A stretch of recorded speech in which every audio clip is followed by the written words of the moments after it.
नमस्कार दोस्तों। UPSC prelims 2023 के लिए आज से हम शुरू कर रहे हैं टॉप 500 की सीरीज़। और इस टॉप 500 की सीरीज़ में क्या है, ध्यान से समझ लीजिए। इसमें स्टैटिक और करेंट अफेयर दोनों तरह के टॉपिक्स शामिल होंगे। मैं आपसे हमेशा कहता हूं कि आपको बहुत ज़्यादा पढ़ने की ज़रूरत नहीं है। आप सिर्फ कुछ टॉपिक्स को पहचानिए जहां से सबसे ज़्यादा प्रश्न आते हैं, पहले उन्हें तो तैयार करिए।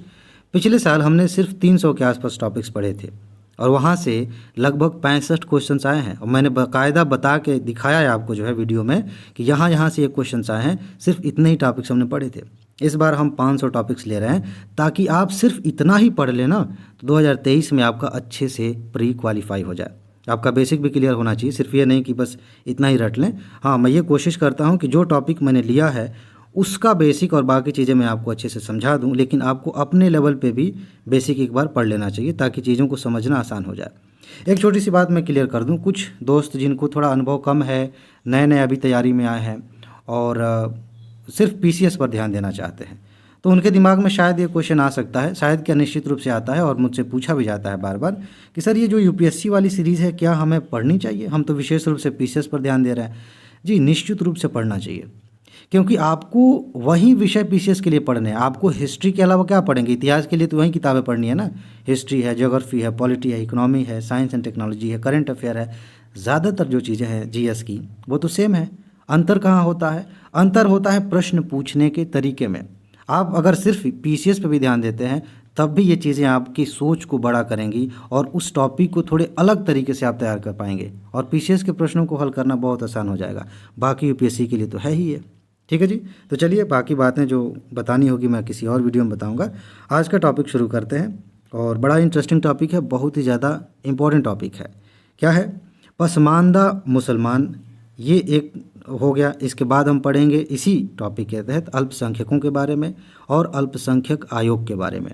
चलिए मैं आपको दिखाता हूँ कि कहाँ कहाँ से प्रश्न बन सकते हैं और किस किस तरह के प्रश्न बन सकते हैं। बड़ी मज़ेदार बात है, 2022 में ऐसे ऐसे प्रश्न पूछे गए हैं जैसे कि वो जो क्वांटम कंप्यूटर वाला क्वेश्चन था, ज़्यादातर क्वेश्चन, मैक्सिमम क्वेश्चन मैंने आपको दिखाए थे। वो जिस तरह से मैंने बताया कि इस तरह से क्वेश्चन फ्रेम किए जा सकते हैं, एग्जैक्टली वैसे ही पूछे गए हैं।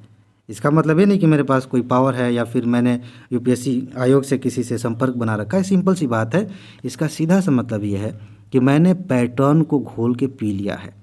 मेरे लिए चीज़ें गेस करना आसान इसलिए है क्योंकि मैंने अच्छे से पैटर्न को समझा है। आप भी बढ़िया से समझ जाएंगे, सारे क्वेश्चंस ध्यान से देखेंगे, आपको भी पता चल जाएगा कि इस टॉपिक से किस प्रकार का क्वेश्चन बनाया जा सकता है। तभी तो मज़ा आता है पढ़ने का।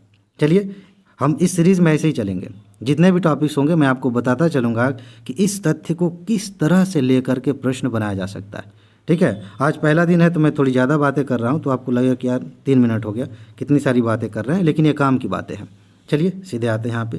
तो पसमानदा के बारे में पूछा जा सकता है। पहला क्वेश्चन यही हो सकता है, यूपीएससी जैसे हिस्ट्री में क्वेश्चन पूछती है या फिर कुछ करंट के क्वेश्चन पूछती है तो एक शब्द दे देगी और पूछा जाएगा कि ये क्या है। जैसे आपसे यूपीएससी पूछ ले कि पसमानदा क्या है, कोई जीव है जिसकी नई खोज हुई है, कोई प्रजाति है, कोई मिसाइल का कोई वो है, ठीक है, तो आपको जानना होगा कि ये पसमानदा क्या है। देखिए एक फारसी शब्द है, ठीक है, और इसका अर्थ होता है जो लोग पिछड़ गए हैं, जो पीछे रह गए हैं वो।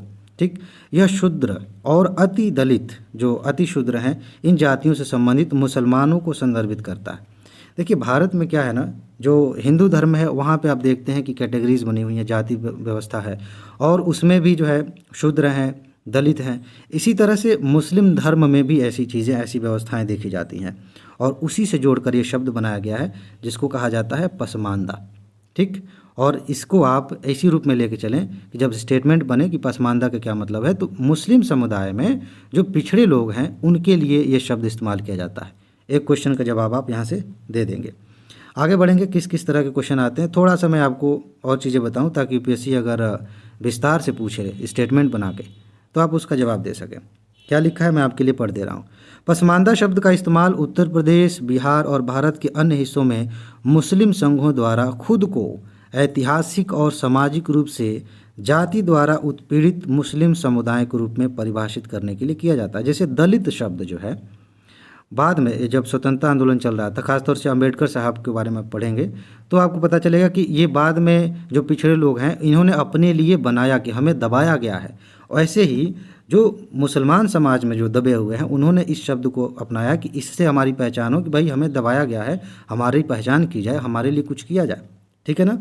आगे देखिए, पिछड़े, दलित और आदिवासी मुस्लिम समुदाय अब पसमानदा की पहचान के तहत संगठित हो रहे हैं और इसीलिए चर्चा में आ रहा है। बहुत सारे अब राजनीतिक दल भी इसमें रुचि ले रहे हैं क्योंकि उन्हें वोट बैंक की राजनीति करनी है। ठीक है, खैर जो भी है, हमारा जो फोकस होना चाहिए वो देश के हर हिस्से में विकास पर होना चाहिए, हर व्यवस्था में, चाहे वो कोई भी धर्म हो, किसी भी तरह का संप्रदाय हो, जो लोग पीछे हैं उनको आगे लेके आने का प्रयास करना चाहिए। राजनीति हो, सरकार हो, आप चाहे ब्यूरोक्रेट बन जाएं, हर किसी का मकसद ही होना चाहिए। ठीक है, फिलहाल ये चीज़ें जो आगे लिखी गई है ये आपके समझाने के लिए है, आप एक बार पढ़ लीजिए, बिल्कुल भी याद करने की ज़रूरत नहीं है। ठीक है, इसमें ये समुदाय शामिल हैं, हो सकता है कि आगे और समुदाय अपने आप को कहें कि हम भी पिछड़े हैं, हमें भी पसमानदा में शामिल किया जाए। ठीक, तो ये चीज़ें आप देख लीजिए, इसमें शामिल हैं। ओके, याद करने की ज़रूरत नहीं है, बस एक बार देख लेंगे काम चल जाएगा। अब हम बात करेंगे अल्पसंख्यकों से संबंधित प्रावधान। अब यहाँ से एक मोड़ समझिए मस्त। आपने चर्चा में सुना पसमानदा अभी चर्चा में है, ज़रूरी नहीं है कि यूपीएससी यहाँ से क्वेश्चन पूछे। जहाँ जहाँ से पूछेगी यूपीएससी, मैंने बताया आपको कि यहाँ से इस चीज़ को लेकर पूछा जा सकता है, लेकिन यूपीएससी बड़ी कमाल की चीज़ करती है। चर्चा में कुछ और रहता है, लेकिन उससे, जैसे चर्चा में ये है, एक मिनट जैसे ये चीज़ चर्चा में है और इसकी जड़ इधर कहीं गई है और यहाँ भी एक टॉपिक खोदेंगे तो यहाँ एक टॉपिक मिलेगा। ठीक है, ये सतह है, ये ऊपर न्यूज़ चल रही है, इसके बारे में लोग देख रहे हैं, नीचे जो है इसकी जड़ में एक और टॉपिक जुड़ा हुआ है। यूपीएससी यहाँ से क्वेश्चन पूछ लेती है और हमें लगता है कि किसी किताब से क्वेश्चन आया है, होता है करंट अफेयर का, हमें लगता है किताब से आया है, ऐसे ही हमें सोचना है। अब अल्पसंख्यकों से संबंधित क्वेश्चन आ सकते हैं क्योंकि मुसलमान अल्पसंख्यक हमारे यहाँ, ठीक है, और उन्हीं के संप्रदायों की बात हो रही है, तो ध्यान रखेंगे यहाँ से क्वेश्चन बन सकता है। तो क्या प्रावधान किए गए हैं देख लीजिए ज़रा। वैसे तो जो समानता का अधिकार है ना, उसमें भी कुछ चीज़ें देखने को मिल जाती हैं, लेकिन विशेष रूप से यहाँ पे कुछ ऐसी बातें लिखी गई हैं मूल अधिकारों में, अनुच्छेद 29-30 में, जो अल्पसंख्यकों को विशेष रूप से ध्यान में लाती हैं। अनुच्छेद 29 में क्या कहा गया है, वैसे भी स्वतंत्र रूप से मूल अधिकार आपको पढ़ना चाहिए, वहाँ से क्वेश्चन आते रहते हैं। ध्यान से देखिए इस लाइन को। भारत के राज्य क्षेत्र या उसके किसी भाग के निवासी नागरिकों के किसी भी अनुभाग को, मतलब किसी भी वर्ग को क्या करना, अपनी विशेष भाषा, लिपि और संस्कृति को बनाए रखने का अधिकार होगा। इसमें अल्पसंख्यक भी शामिल हैं। ठीक है, जैसे मदरसे चलते हैं और भी अल्पसंख्यक समुदायों के जो है अपने अपने तरीके से शिक्षण संस्थान हैं, उनकी अपनी भाषाएं हैं, अपने कल्चर को जो है, संस्कृति को संरक्षित करने के उनके अधिकार दिए गए। ठीक, ये चीज़ ध्यान रखिएगा। यहाँ पे एक टर्न आएगा, बड़ी मस्त लाइन है, आखिरी की जो लाइन है ना, ये इसको हम अभी तुलना करेंगे आर्टिकल 30 से, यहाँ से क्वेश्चन बन सकता है कंसेप्चुअल। फिलहाल इसको पढ़िए। अनुच्छेद 29 के तहत प्रदान किए गए अधिकार अल्पसंख्यक तथा बहुसंख्यक दोनों को प्राप्त हैं। यही चीज़ मैंने यहाँ पे कहा, अभी पढ़ेंगे और आगे भी लिखा है। कभी कभी ऐसा कन्फ्यूजन हो जाता है, जैसे स्टेटमेंट बन गया कि अनुच्छेद 29 और 30 अल्पसंख्यकों के लिए है, तो वो स्टेटमेंट गलत हो जाएगा। क्यों? क्योंकि अनुच्छेद 29 जो है सिर्फ अल्पसंख्यक वर्ग के लिए नहीं है, बहुसंख्यक वर्ग के लिए है। ठीक है, क्योंकि ऊपर वाली लाइन हमने पढ़ा, कोई ऐसा नहीं कहा गया, कोई शब्द इस्तेमाल नहीं किया कि ये खास तौर से अल्पसंख्यक वर्ग के लिए है। सबको अधिकार दिया गया कि अपनी भाषा, अपनी संस्कृति को संरक्षित कर सकें। ठीक है, तो ये बात है, ध्यान रखिएगा कि ये जो है अल्पसंख्यक और बहुसंख्यक दोनों के लिए है। और वही मैं तुलना करूंगा, आगे है भी, मैं बता ही दे रहा हूँ क्या है, कि अनुच्छेद 30 जो है वो विशेष रूप से सिर्फ अल्पसंख्यकों के लिए है। ठीक है, यहाँ देखिए लाइन क्या लिखा है। हालांकि सर्वोच्च न्यायालय ने कहा कि इस अनुच्छेद का दायरा केवल अल्पसंख्यकों तक ही सीमित नहीं है, क्योंकि अनुच्छेद में नागरिकों के वर्ग की बात की गई है। ठीक है, इस शब्द के उपयोग में अल्पसंख्यकों के साथ साथ बहुसंख्यक भी शामिल हैं। वही बतिया जो पहले वाली ये लाइन है ना, इसी को थोड़ा विस्तार से ये बता दिया गया। अब हम बात करेंगे अनुच्छेद 30 की। क्या है, ध्यान से समझिएगा। कभी कभी मिलान वाला, पीसीएस वगैरह में क्वेश्चन ऐसे मिलान करने के लिए पूछ लिया जाता है। धर्म या भाषा पर आधारित सभी अल्पसंख्यक वर्गों को अपनी रुचि के शिक्षा संस्थानों की स्थापना करने और उनके प्रशासन का अधिकार होगा। अभी मदरसा वाला मैंने वहाँ दिया, सबसे बढ़िया फिट यहाँ पे होगा। ठीक है, उनका प्रशासन करने का अधिकार होगा। अब देखिए यहाँ पर अनुच्छेद 30 के अंतर्गत प्राप्त सुरक्षा केवल अल्पसंख्यक वर्गों तक ही सीमित है, धार्मिक या भाषाई। ये भी पूछा जाता है, किस तरह के अल्पसंख्यक, धार्मिक या भाषाई। ठीक, यह नागरिकों के किसी भी वर्ग, जो कि 19 में लिखा गया, वहाँ तक विस्तारित नहीं, यानी कि सबके लिए नहीं है। अनुच्छेद 30 जो है विशेष रूप से अल्पसंख्यकों के लिए है, और ये जो है धार्मिक और भाषाई अल्पसंख्यकों की बात की गई है संविधान में, ये आप ध्यान रखेंगे। आगे आगे चलते हैं। एक और अनुच्छेद है 350B, ये बाद में जोड़ा गया था, संविधान संशोधन किया गया ना, तब जोड़ा गया।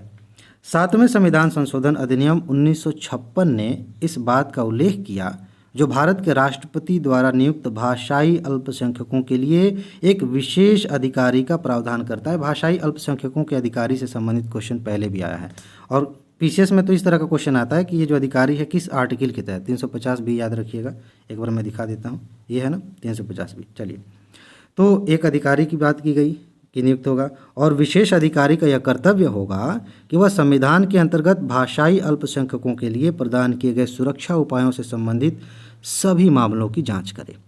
यह क्वेश्चन पूछा जा सकता है यहाँ से इसके बारे में।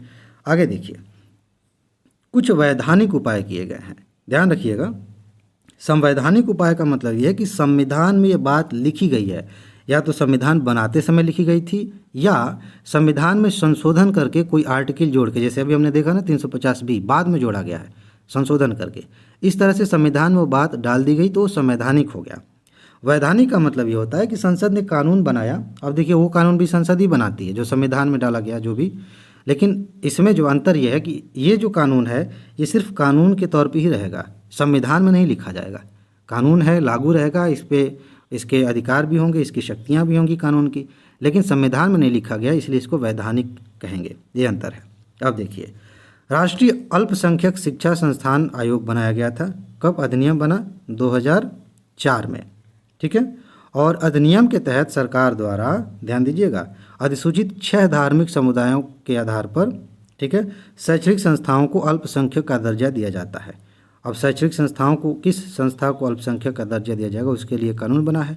और ये अल्पसंख्यक 6 कौन है, ध्यान रखिएगा, यहाँ से क्वेश्चन पूछा जा सकता है कि भारत में किन किन समुदायों को, संप्रदायों को अल्पसंख्यक का दर्जा दिया गया है। देखिएगा, मुस्लिम, ईसाई, सिख, बौद्ध, पारसी और जैन। जैन को बाद में जोड़ा गया, अभी आगे बताऊँगा, 2014 में मेरे ख्याल से जोड़ा गया था।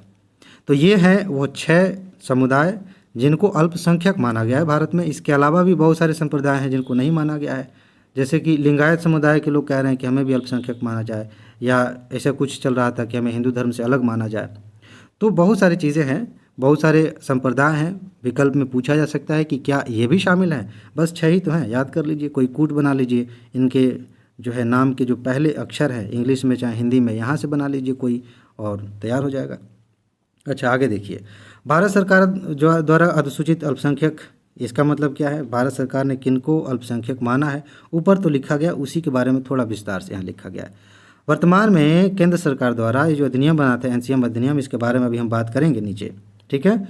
1992 की धारा 2C के तहत अधिसूचित समुदायों को अल्पसंख्यक माना जाता है। अब एक क्वेश्चन यहाँ से बनेगा कि अल्पसंख्यक किसी व्यक्ति को, किसी समुदाय को माना जाएगा तो किस अधिनियम के द्वारा माना जाएगा।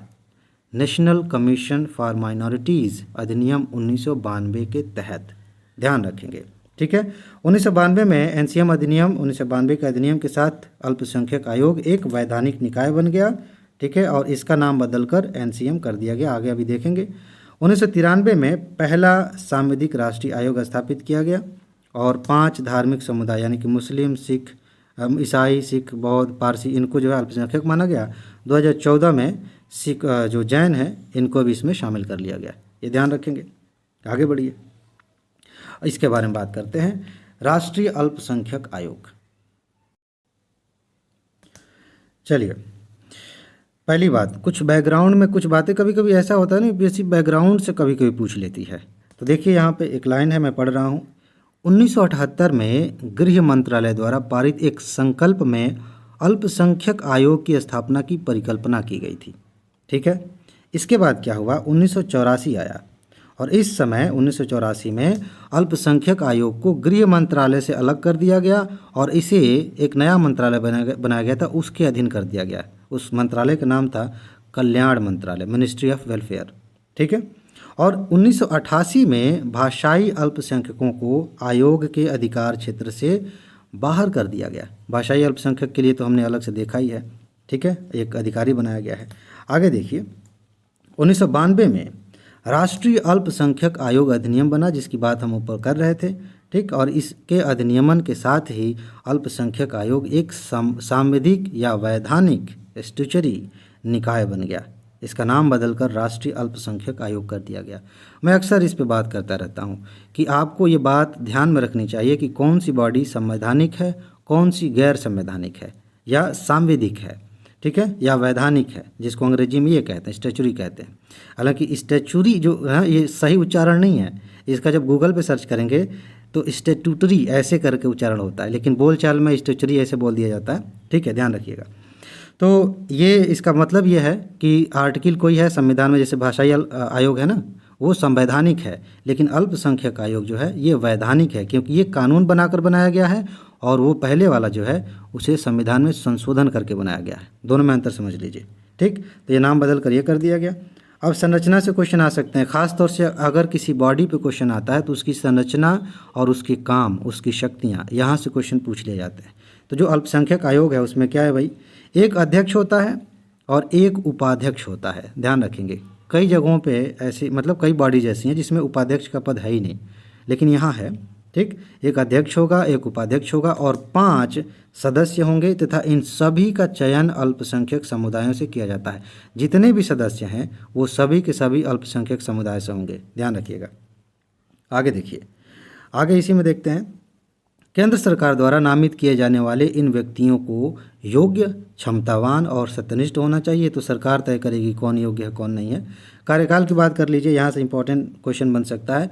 प्रत्येक सदस्य का कार्यकाल पद धारण करने की तिथि से 3 वर्ष की अवधि के लिए होता है, 3 साल। ज़्यादातर आप देखेंगे 5 साल 6 साल है, तो कन्फ्यूज़ नहीं होना, 3 साल। और बाकी कुछ ज़्यादातर अभी आप देखें ना, मानवाधिकार आयोग का भी 3 साल कर दिया गया, पहले 5 साल होता था। क्या मैं सही कह रहा हूँ या गलत कह रहा हूँ, जाके एक बार देख लीजिए। हालांकि इसका मैंने वीडियो भी बनाया है और इसकी नोट भी दी है, मेरे ख्याल से हाँ 3 साल है। फिर भी अगर आपको डाउट हो तो एक बार क्लियर कर लीजिएगा। अब काम की बात करें, इनका काम क्या है, सिंपल सा है, जो बॉडी जिससे जुड़ी हुई है उसी से संबंधित काम करेगी। तो सिंपल इस पे स्टेटमेंट सीधा आएगा। हालांकि एक्सट्रीम बने तो अब मैंने बताया कि कैसे आप पहचान करेंगे, उस पर दोबारा वीडियो बनाऊंगा आगे चल के। फिलहाल पढ़ते हैं इसको।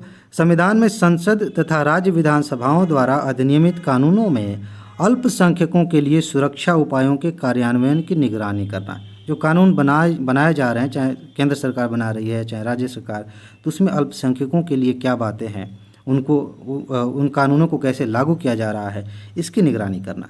ओके, अच्छा। आयोग अल्पसंख्यकों के कल्याण के लिए प्रधानमंत्री का 15 सूत्री कार्यक्रम को लागू करने का भी काम मिला है, ठीक है। और अल्पसंख्यक समुदायों के लिए कार्यक्रमों के क्रियान्वयन को ये सुनिश्चित करता है कि ये कैसे क्रियान्वित होगा।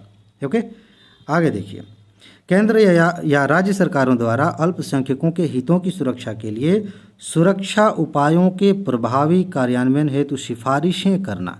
यानी कि इनका काम ये भी है कि सरकार को बताएं कि सर अल्पसंख्यकों के लिए, मान लेते हैं मुस्लिम समुदाय के लिए ना, तो उनके लिए ये कानून ठीक रहेगा, इनके उत्थान के लिए ये व्यवस्था करनी ठीक रहेगी, या जैन धर्म के लिए आप देखें तो ये करना ठीक रहेगा, तो वो सिफारिशें भी देते हैं। ओके, हालांकि सिफारिशें बाध्यकारी नहीं होती, ध्यान रखेंगे।